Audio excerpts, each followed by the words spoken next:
What is up sa inyo mga kalapatid? Welcome back dito sa Prime Love. Nandito na naman tayo sa Prime Love. Ayan, si Lady Kittel, mag-hi ka muna. Ayan. So, lilipat natin yung mga preparing natin na hen dun sa barako, no? Kasi nag-preparing na tayo mga kalapatid. So, samahan nyo ko today. Ilipat natin sila. Let's go!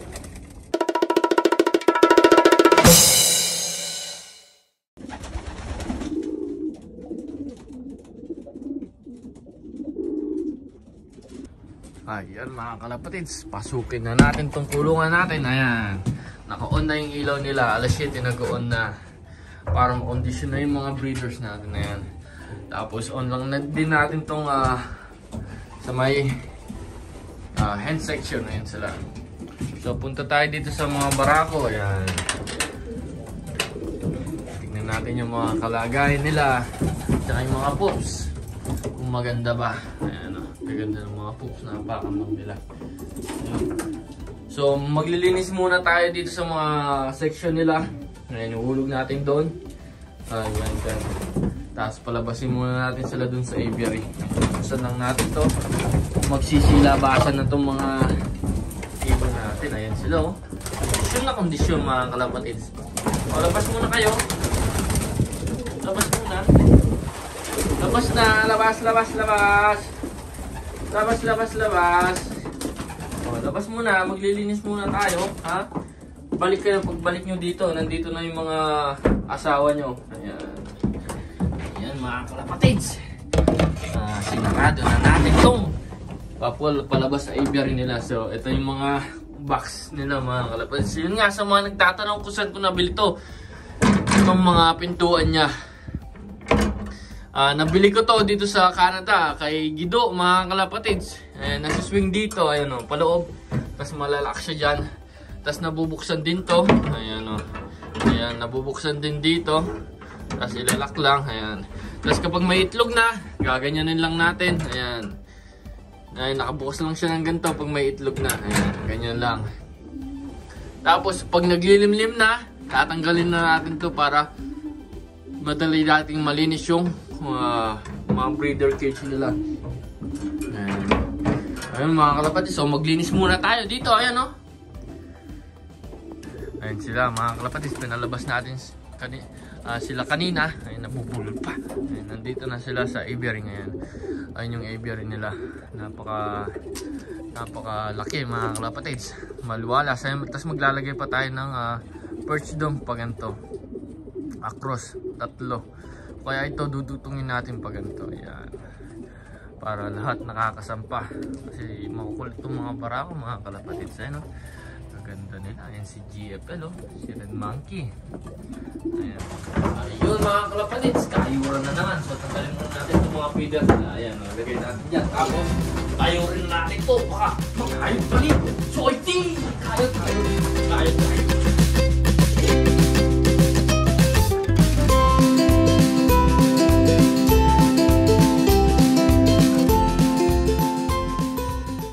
Ayun mga kalapatids, nalinis na natin yung mga section nila. Ayun o, wala nang poop sa labas. Ayan.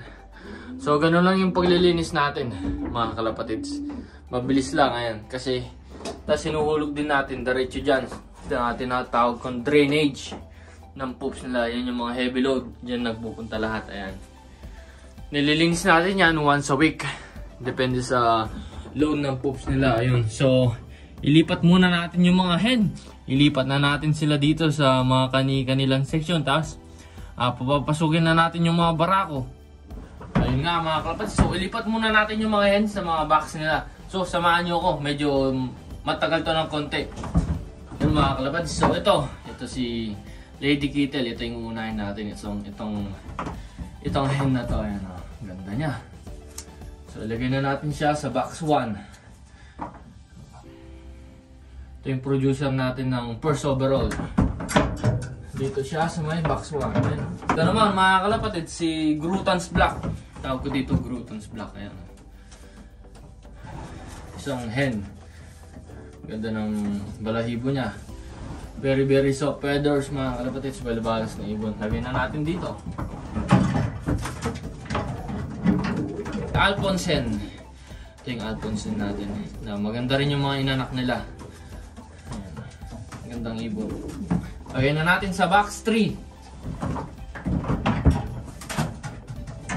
So, susunod naman, ito, si Thomas 6. Ito siya.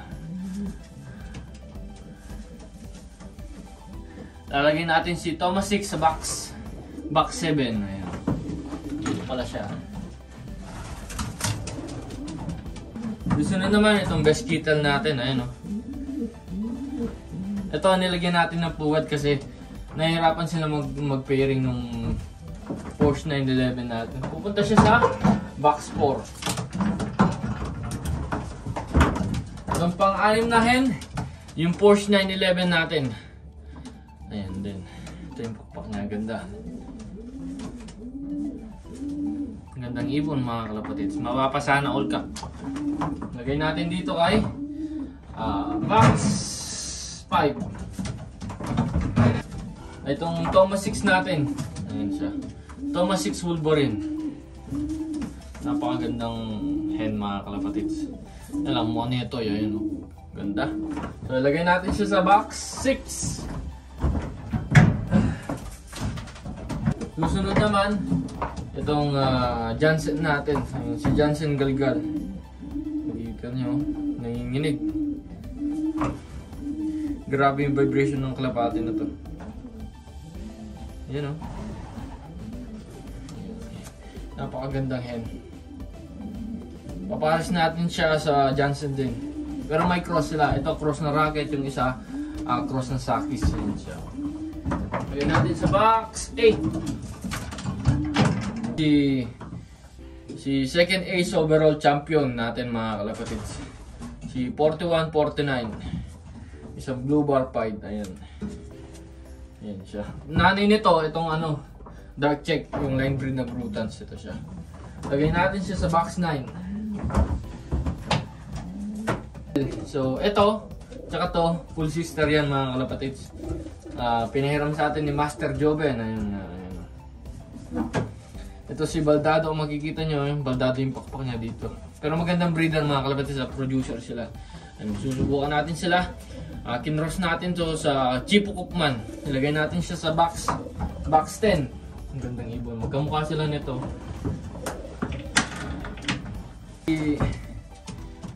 Si Harry cross na Rudy ito. Harry Rudy, isang hen. So nagamit na natin tong breeder na to. Dalawang clutch yung nalabas niya. Yung pangalawang clutch, maganda yung ginawa. Yung anak na ito is yung daybird, second daybird natin sa dun sa 600 kilometers. Siya yung pinakaunang bird natin.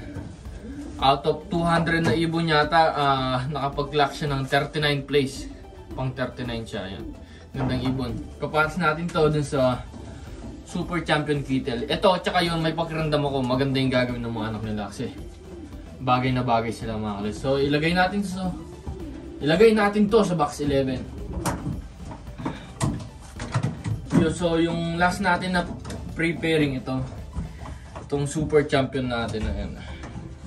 Super Champion Kittle. So, Kittle din to. Ayan.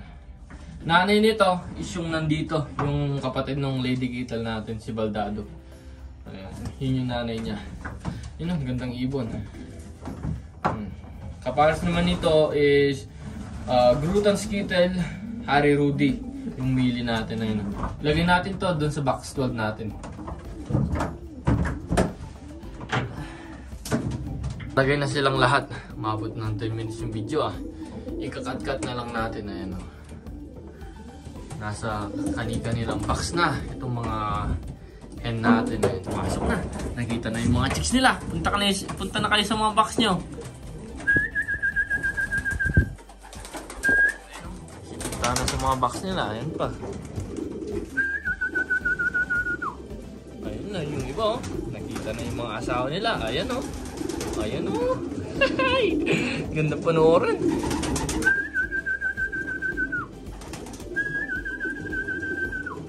Yan yung 2024 preparing natin. Ayan sila mga kalapatids. Sasara na natin tong nila. Itong aviary. para makapag-focus sa mga asawa nila. Ayan. Hello, tuwang-tuwa yung mga ibon natin. Nakita na naman yung mga asawa nila. Sarap panoorin pag ganito, pre-pairing. Tapos maganda yung setup ng mga breeding cages. Ayan. Ayan, ganyan lang muna sila. Mga 1 week. 1 week o kaya 2 week, ganyan sila. Kapag gabi, hindi nila nakakasama yung mga asawa nila. Yung mga pares nila. Pag umaga, dun natin sila pinagsasama. Tapos nasa loob lang yung mga hen. Kamukha niya, no? Para wala mo lang magitlog. Ayan. So, kondisyon na yung mga ibon natin. Kung makikita nyo, ito yung sinasabi kong may pagkaramdam ako sa pairing na to. Isang ining kaiba, ining super champion na Harry Rudy. Ayan. So, shoutout sa mga kabalen natin dyan na todo suporta. Maraming salamat.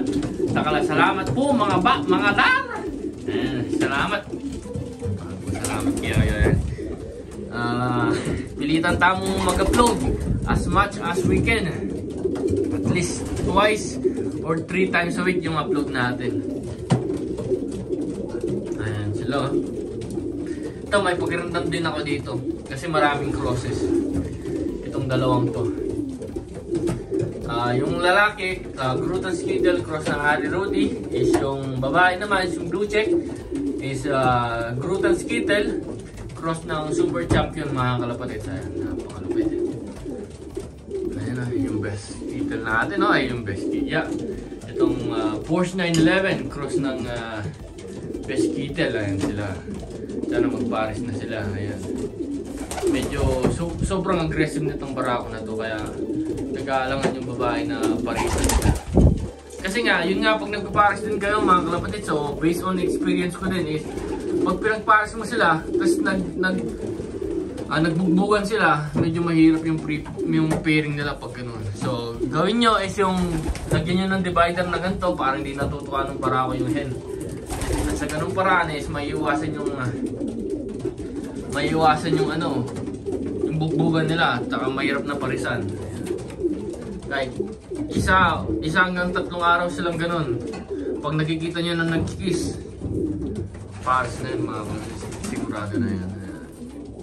Tapos yung technique ko nga, pag nahihirapan ng pairing, nilalagyan ko ng paso o nest ball para ma-motivate yung cock, ma-motivate yung hen. Yun ang parang ko mga kapatid. Based on experience lang kasi.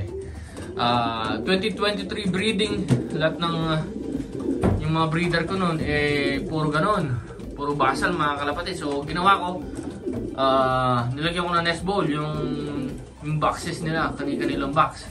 Nagpares naman kaagad. Ayun sila mga kalapatid. So nagkikis-kis na sila, na all.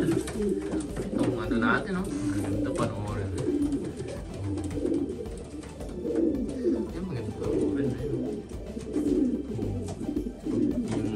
Porsche 911 natin, saka yung best kitten. So kapag pinagpares natin yan, tatawag natin dyan best Porsche. Yun, tatawag natin dyan. Tapos ito naman, pambigatin din to. Itong Derek natin kay Mike Galus, saka yung Thomas 6 na headline sila. Ang matibayan yan mga kalapit. So dyan lang muna sila.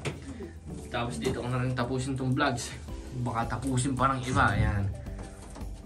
Ito, type ko to eh. Ewan ko kung bakit. Maganda yung katawan, maganda yung wing, tension. Yun ang masasabi ko maganda ibang mga kapatid. Lahat naman sila maganda. Siyempre, tayo ang pinakamaganda. Ayan mga kalapatid. So, nagkikis na yung ano natin. Yung first overall champion, tsaka yung itong Porsche 911 natin. Tapos nagpapares na rin yan.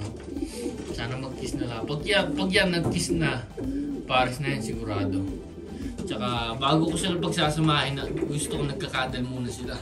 Yung paraw silang nakaupo, tapos lumulobo yung butsi nila, yung gusto kong makita. Yung sabihin, komportable na sila sa isa't isa, hindi na magbububuan. Ayun mga kapatid. So, thank you guys for watching dito sa Prime of Pigeon Racing. So Prime Love here from Edmonton, Alberta, Canada, representing Philippines. So ayun nga mga kalapatid, maraming subscribers. So ayun, ito na yung preparing natin para sa 2024 breeding season. Ayan, so thank you po sa mga nanonood. Sisipagin pa natin yung pag-upload tsaka paggagawa ng content para sa channel natin. At sa inyo mga kalapatids. See you guys next vlog. Bye-bye!